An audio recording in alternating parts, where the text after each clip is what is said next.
নমস্কার বন্ধুরা, পায়েলের রান্নাঘরে আপনাদের স্বাগত জানাই। আবারও চলে এসেছি নতুন একটা রেসিপি নিয়ে, তালের বড়া বা ফুরুলি। বর্ষাকাল তো পড়েই গিয়েছে, তাল তো পেকে গিয়ে বাজারে চলেই এসেছে। আর কিছুদিন পর জন্মাষ্টমী। জন্মাষ্টমী মানেই তো তালের বড়া। তো চলুন আপনাদের সাথে রেসিপিটা শেয়ার করি। তো এদিকে আমি তালের পাল্প আলাদা করে নিয়েছি, নিয়ে তার মধ্যে সুজি আমি দিয়ে দিলাম।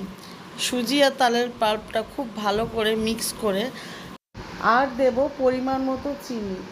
সুজি, চিনি তালের পাল্পের সাথে খুব ভালো করে মিক্স করে নিয়ে আধা ঘন্টার জন্য আমি ঢাকা দিয়ে রেখে দেব। তাতে চিনিটাও গলে যাবে আর সুজিও ফুলে যাবে। এরকমভাবে চিনি আর সুজি আগে থেকে যদি আমি ভিজিয়ে রাখি, তাতে বড়াটাও বেশ ভালো ফ্লাফি হয়। আধা ঘন্টা পর ঢাকনা খুলে দেখুন, চিনিটা কিন্তু পুরোই গলে গিয়েছে আর সুজিগুলোও কিন্তু বেশ ফুলে গিয়েছে। তো চলুন, এরপর আমি দিয়ে দেব মৌরি।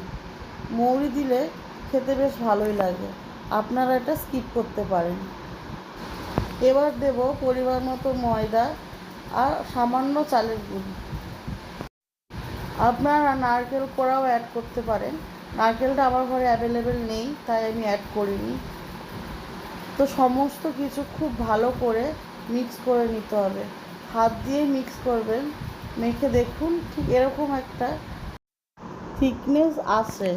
খুব ভালো করেই কিন্তু মিক্স করতে হবে, যাতে কোনো লাম্পস না থাকে। তো দেখুন, আপনারা বুঝতেই পাচ্ছেন কতটা থিক ব্যাটারটা হয়েছে।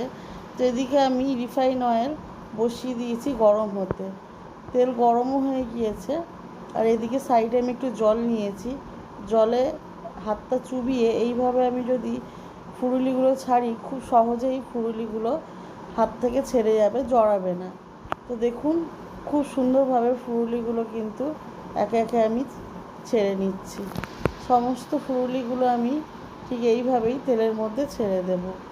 খুব সাবধানে, তেল ছিটে লাগবে হাতে। তো চলুন, এক রাউন্ড আমার ভাজা হয়ে গিয়েছে। আর ব্যাটারগুলো আমি একে একে সমস্ত ফুরুলিগুলো ভেজে নেব।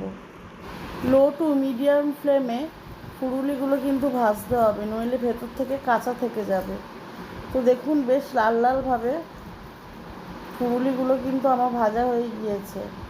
কেমন লাগলো রেসিপিটা অবশ্যই কিন্তু আমাকে কমেন্টে জানাবেন। আর আমার চ্যানেলটাকে লাইক অ্যান্ড সাবস্ক্রাইব করে দেবেন। বাড়ির গোপালকে এইভাবে বানিয়ে দেবেন, গোপাল কিন্তু খুব খুশি হবে।